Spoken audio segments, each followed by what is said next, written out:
Lorsque l'été tire à sa fin, je panique un peu à l'idée que bientôt je ne pourrai plus profiter de mes bonnes tomates. Alors je m'organise pour retarder ce moment-là le plus tard possible. Bonjour, mon nom est Lily Michaud. Aujourd'hui, je vous présente l'art de prolonger la saison des tomates.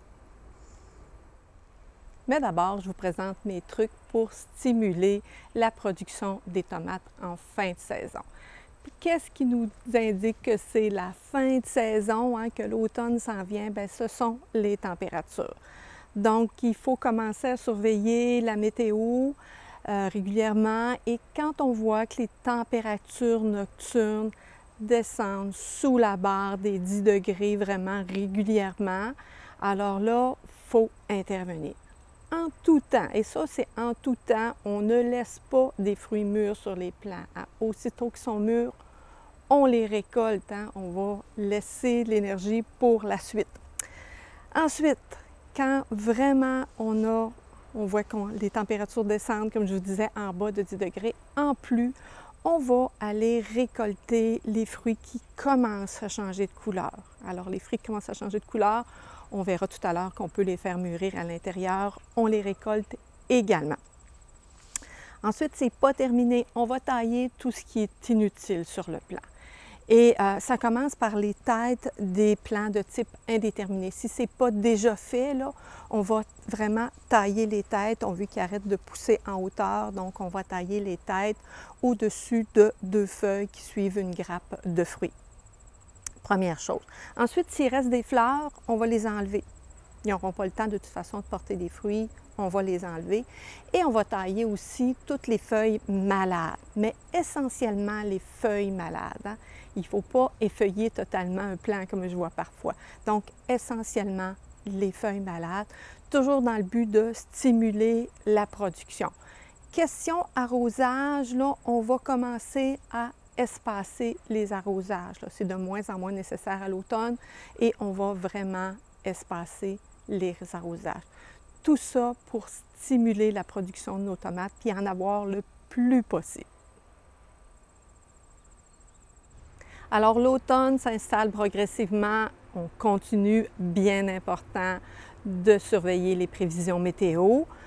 Lorsqu'on nous annonce des températures autour de 5 degrés, oh là, ça peut être problématique. Donc, je vous suggère de protéger vos plants. Donc, prenez une toile flottante, même 2 doubles, souvent c'est assez mince, une bonne couverture et gardez vos plants au chaud.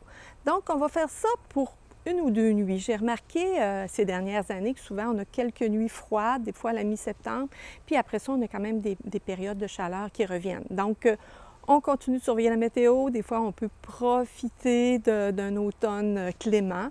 Par contre, là, si on voit que les températures froides, donc toujours 5 degrés, le 5 degrés est important, veulent vraiment s'installer, là, on n'a pas de choix. On récolte toutes nos tomates, incluant les tomates qui sont vertes. Mais, bonne nouvelle, on peut les faire mûrir à l'intérieur. Alors, pourquoi on peut les faire mûrir à l'intérieur? Parce que la tomate, c'est un fruit climactérique. Ça veut dire que le mûrissement est provoqué par la production d'éthylène, qui est elle-même produite par des tomates mûres ou d'autres fruits mûrs, et la chaleur. Alors, comment donner ces conditions-là aux tomates? Bien, c'est assez simple. Si vous avez juste quelques tomates, vous pouvez les mettre dans un sac de papier brun. L'important, c'est que ça soit dans un espace fermé, mais pas trop étanche. Donc, pas de plastique, là. Alors, un sac de papier brun, encore une boîte de carton ou plusieurs boîtes de carton. Moi, j'en ai vraiment plusieurs des tomates. Donc, j'utilise des plateaux à semis, j'étale ça dans mes plateaux à semis et je recouvre d'une bonne couverture. Donc, on veut un espace clos, mais pas trop étanche. Dans votre boîte ou votre sac, il faut garder au moins un fruit bien mûr parce que c'est celui-là qui produit l'éthylène. Et là, vous allez surveiller progressivement les tomates qui mûrissent. Vous allez voir, l'idéal, c'est que le tout soit placé vraiment dans une pièce qui est chaude, là. Alors, relativement chaude dans la maison. Donc, trouver la pièce la plus chaude finalement.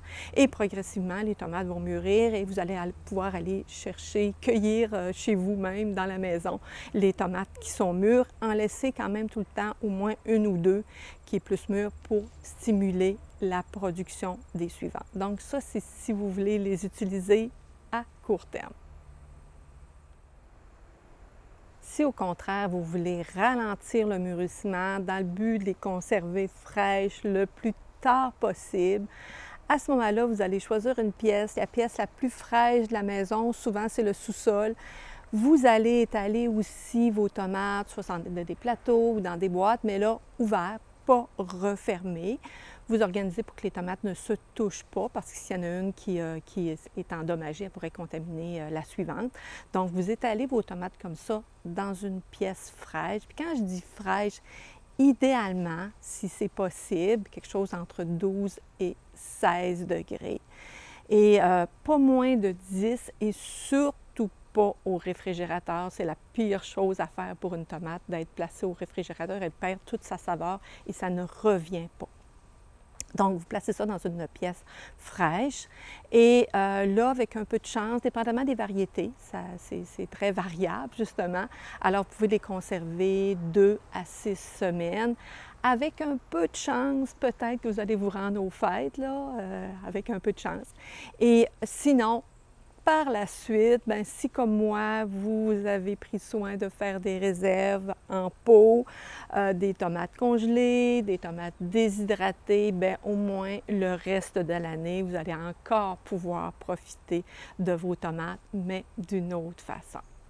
Alors, pour tout savoir sur la reine du potager, je vous invite à consulter mon livre « La tomate de la terre à la table » et pour apprendre à mettre en pot des conserves et bien plus, j'ai aussi une formation en ligne sur la mise en conserve domestique. Alors, à la prochaine!